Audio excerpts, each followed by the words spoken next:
Hey everybody, this is Terry with another lesson on taking it up mentally, just another level. I want to talk to you today about we need a brain detox.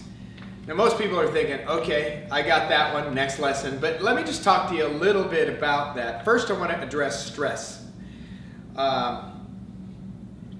Stress is your body's reaction to internal and external circumstances. Stress is your body's reaction to internal and external circumstances. Hey, do you know that the only access that our enemy, the devil, has is through our mind? And the only access that he has is what we give him? See, he can't control you, so what he tries to do is manipulate you. And stresses are one of the ways that he does that. Did I say that right? One of the ways? Is one of the ways. Are one of the ways. Is one of the ways. Help me, somebody. Help the kid. Okay, the reality is there is a good stress or eustress. But let me tell you what that's like. That's like on Animal Planet when you see the tiger and he's laying in the tall grass and he's eyeing a herd or whatever you call them of zebra, and he's just sitting there and he waits till one of the younger or lamer, slower, weaker zebras separates a little from the pack. And when that happens, he goes into action because he's hungry. So he goes into action and he chases down the zebra. If the zebra can escape for about 45 seconds, the tiger will stop running. You know why? Because the stress event needs to be over. This is a high stress event for both of them. So the good kind of stress is the stress that's over. And the bad kind of stress is the stress that continues.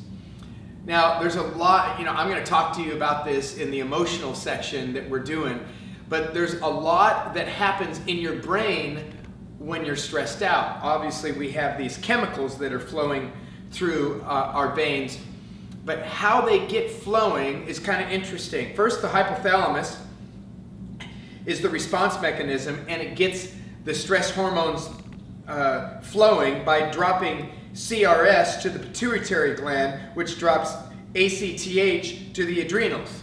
There's this little chemical chain reaction. Okay, just kind of think of it like, remember, those little things that you did, with the marbles going down like that. Think of it like that. There's a chain reaction that's happening. Then the adrenals secrete epinephrine or norepinephrine, certainly cortisol, which bathes the pituitary and the hypothalamus.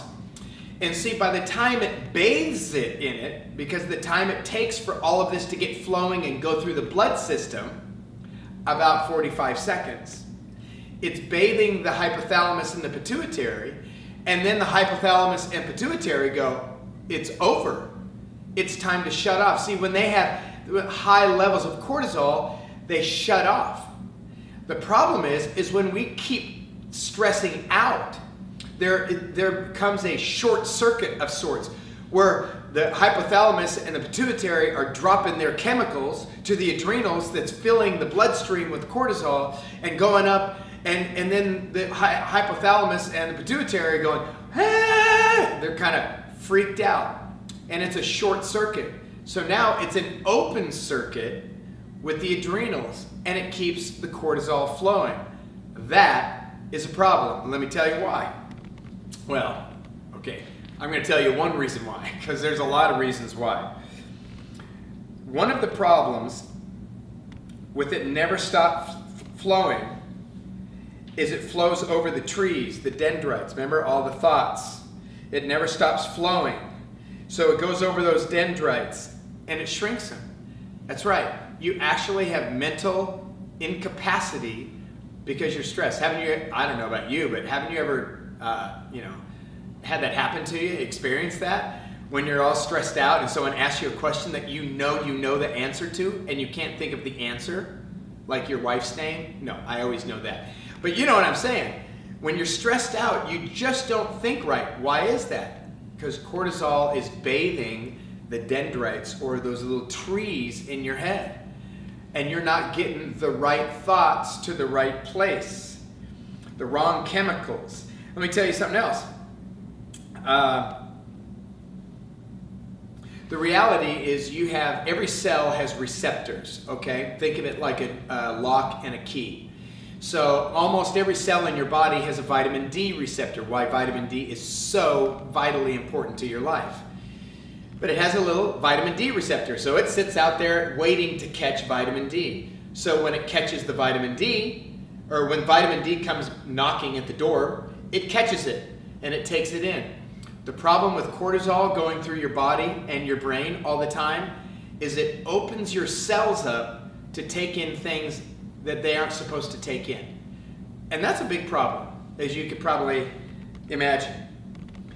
Every time a cell dies that is toxic and the receptor is bad, it is reproduced in a more denigrated way. Now you've heard maybe that DNA degrades over time. Well, this is like warp drive time to your DNA, okay? It replicates that cell worse and worse in warp drive. That was for you, Camden, Star Wars fan. Anyways, so it really, really accentuates the degradation of DNA. Do I have anyone's attention right now? This being stressed out all the time is really going to mess you up. It's going to be more brain damage than drinking, and maybe not more than meth, because meth really messes with you. But you know, a lot of these things that we do in life that cause issues with our brain, this is one of them that's really, really big. And so I just like to say it's toxic. And we really need to think long and hard about the longevity of our cognitive abilities. And maybe that'll help us de-stress a little bit. All right. Oh, yeah, I have in my notes, stress on kids is really bad. You know why? Because they don't have the network to handle it. Well, I'll just leave that there. It's like touching an electrical wire with no insulation.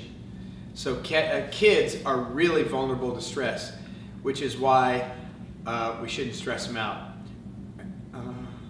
Do I say it?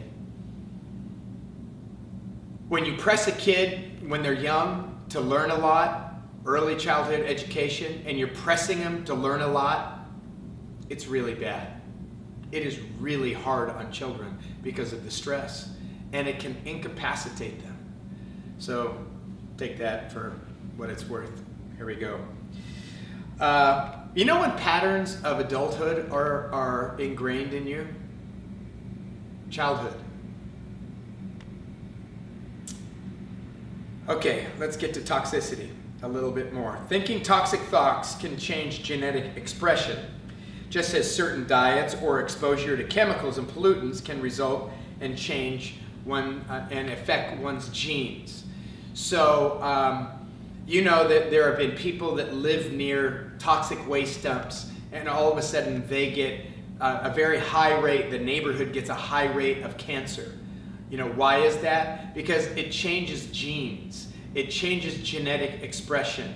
By and large, cancer is genes or cells out of control. They're supposed to die, they don't die, they stay, and that is the beginning of a process of a tumor. And so toxins and pollution and everything like that at high rate, at high loads, really affect cells. And I think you could see that. Well, here's the deal. Thinking toxic thoughts, negative thoughts, bad thoughts, watching the news every night. Oh, and another person got killed on the freeway, and another person got killed at a robbery, and there was another mass shooting at a gaming thing, and all of a sudden, it's like bad news. You know, at least if you watch sports, you know that the Browns are going to lose. That was just for Pastor Brian. Okay, but the reality is, we fill our mind with toxic things. Guess what? Our brains with toxic things, our brains are not going to operate at a high level.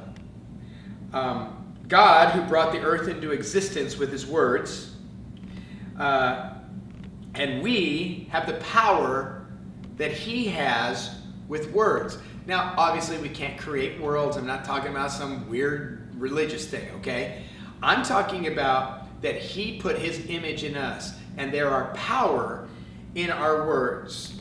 Our words activate our thinking, activate our choosing, and they impact the language of our DNA. Are you with me? They impact the language of our DNA. You know, in 2 teachings from now, I'm going to talk about how your DNA is impacted and the genetic impact of it. I'll kind of break it down for you. But right now, stepping out of who we are made to be activates a regulatory language of our DNA. If the signal is toxic, then we will have toxic consequences. If it is life-giving, we'll have life-giving consequences. Does that make sense? Let me give you a few scriptures. Proverbs 12:18. Reckless words pierce like a sword, but the tongue of the wise brings healing. Think of 2 things. Juxtaposition, okay? A sword piercing you, or someone healing you. Proverbs 16:24. Pleasant words are a honeycomb, sweet to the soul and healing to the bones. Are you getting the healing? Healing. Proverbs 18:21. The tongue has the power of life and death, and those who love it will eat its fruit. So toxic things that are said to us and by us, they disrupt the glial cells in the synapses, that little space in between nerves. You know, they call it the synapse of it. Toxicity blocks cells from working properly. So when you have toxic thoughts, your cells don't work right. When a doctor or a parent or a teacher says negative things over you, whether it's a true diagnosis or not, it affects you. And it can affect the outcome of whatever disease or issue you may be having. I might just add here this. It's only an opinion. You know, when doctors talk to you and give you a bad diagnosis, it's only an opinion. I'm not saying that the diagnosis is wrong, although it sometimes is. Get an extra opinion. I'm not saying it's wrong. I'm just saying the prognosis of whatever you have is just an opinion. And for whatever reason, our society, if you have an MD or a DR and a lab coat on, somehow we take it as gospel. I'd like to say, take Jesus as gospel and take what the doctor has to say with a grain of salt. That's just a little extra there. You didn't even have to pay for that. So when we get a bad report, whose report are you going to believe? And we have the power to accept it or reject it. I don't know about you, but I'm going to believe what God says. I'm not going to believe what other people say when it's contrary to what God says. Okay, well, you're sick and you're going to die. Well, isn't that interesting? I'm going to die. God says that. Appointed man once to death. I got that. What do you mean I'm sick? I'm going to get well. Because that's what God says. Are you with me? So Ephesians 4:26. In your anger, do not sin. Do not let the sun go down while you're still angry. Why is this important? Because toxicity produces a toxic lifestyle. What's toxicity? Unresolved anger. Going to bed without resolving your anger is unresolved anger, and that will produce a toxic effect. Not just in your bad sleep, I mean in all of your cells. Okay? God's word, if you don't follow it, there's a consequence to it. So when you go to sleep mad at your spouse and you don't sleep on the same bed, you're sleeping on the couch and forget her, forget him. That's a problem. It's a problem not only in your body, not only in your thinking, that's a problem in your relationship. Now you have to overcome the high jump instead of getting over a low hurdle. Are you with me? My advice, sleep in the same bed. Kiss, say I'm sorry, go to bed on a good note. I'm going to give you quickly the dirty dozen. I don't know if you can write this fast, but here they are. Taken from the book from Dr. Caroline Leaf, The Dirty Dozen. Maybe not the book, but her teaching. Toxic thoughts, we've already talked about that. Toxic emotions, not only stress, but how about not just unresolved anger, but how about unforgiveness? Holding a grudge. How about that? How about fear? I'm going to talk about fear in a couple of weeks. How about fear? Oh my gosh, sends 1,400 different chemicals through your body. 1,400 in response to a fearful thought. Toxic words, right? Because the feedback is coming out. When I speak, I hear. When I hear, I think, and I absorb it. So I want to absorb good words coming out of my mouth, right? When you speak negatively, it makes the brain or the thought stronger than it was. It kind of bolsters the tree that's in there. The negative memories grow stronger and stronger and become a negative stronghold. I don't know, maybe there's something in the Bible about a stronghold. Say, 2 Corinthians chapter 10, verse, 4 or 5, starts in 3, the whole thought. But yeah, where is it? What did I start off with? It's in your mind. That's where the strongholds are. 4, toxic choices. Choosing things that are toxicity or toxic in our life, like watching the news right before you go to bed. Hey, there's nothing better than sleeping on the murder that happened in Bell Gardens, Sure, makes you feel good. Toxic dreams from the toxic stuff you watch, but there's also toxic dreams. There's toxic seeds that you sow into your life or that are sown into your life. There's toxic faith. How could faith be toxic when it's crazy out of hand? Like you sign over your checks to the pastor. And, Pastor Brian was talking about giving. And people gave everything that was needed. Yeah, the toxicity is that you are compelled to give it all over. Or you're compelled to work every night for the church. Because that is your salvation. That's whether you're a good Christian or not. That's toxic religion right there. Toxic love. Oh boy, you know that one, right?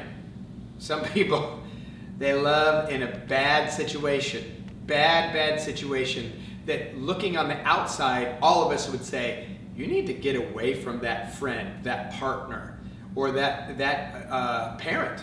Sometimes parents are toxic. You need to just get away from them. But studies show a clear changes in the pattern of activity of the automatic nervous system and immune system and hormonal system when you are in toxic love. Toxic touch, which is hurtful touch, inappropriate touch, or lack of touch. Good touch releases endorphins. It releases serotonin, which is really calming. Good touch is good. Bad touch is really toxic. Toxic seriousness, like you never play. You never have a good time. You never kid around. It's like internal jogging. It's singing. There's activities in multiple areas of your brain when you're having a good time. There's toxic health. Exercise is vital. And eating right is vital. And man, I got a lot of things about that I'm going to go over because I know I've been going long here. But let me just say this. I can list 50 different things that your health does to your brain. In fact, John Medina, in his book, Brain Rules, he says if there's a magic bullet for brain health, it's exercise. Just saying. Toxic schedules. I'm professional at toxic schedules. Yeah. Work, exercise, school, rush. There's a global epidemic. In fact, if you're not busy, like you aren't a real person. I've got my busy badge on. Hey, can you help me? No, I'm too busy. It's like, oh wow, you're so important. Actually, that's toxic. That is absolutely toxic. It's burnout. It's adrenal fatigue. It is terrible for you. And there's toxic forgiveness. When you forgive people, they're not off the hook. It's kind of like, if somebody is, you're holding a stake, or a nail for somebody and they hit your hand and you forgive them and you hold it again because you're like, I'm going to give them a second chance, and they hit your hand again. My suggestion is stop holding the nail. Let them hold their own nail because they're killing you, yeah? So when we forgive somebody, we don't let them off the hook. We let them off our hook. See, we take them out of our jail, but that doesn't mean they get to continue to abuse us. That's toxic forgiveness. Are you with me? Okay. We get to choose life when we want it. Deuteronomy, God says, I'm setting before you today life and death. So I'm telling you, we have these toxic things in our lives, and we have to look at them and acknowledge them so we can get over them. We can get rid of them. That's the only reason we acknowledge and look at them, is to get rid of them. Okay? So let's get rid of them together. Let's go somewhere together, get rid of this toxicity, so not only our brains can operate at a better level, but our whole life is. I mean, really, don't you like your life when it's flowing well, positive, even in the tough times when you're filled with pain, with faith and peace? I know you do, because I do, and we're both human. We like that. So until next time, this is Terry.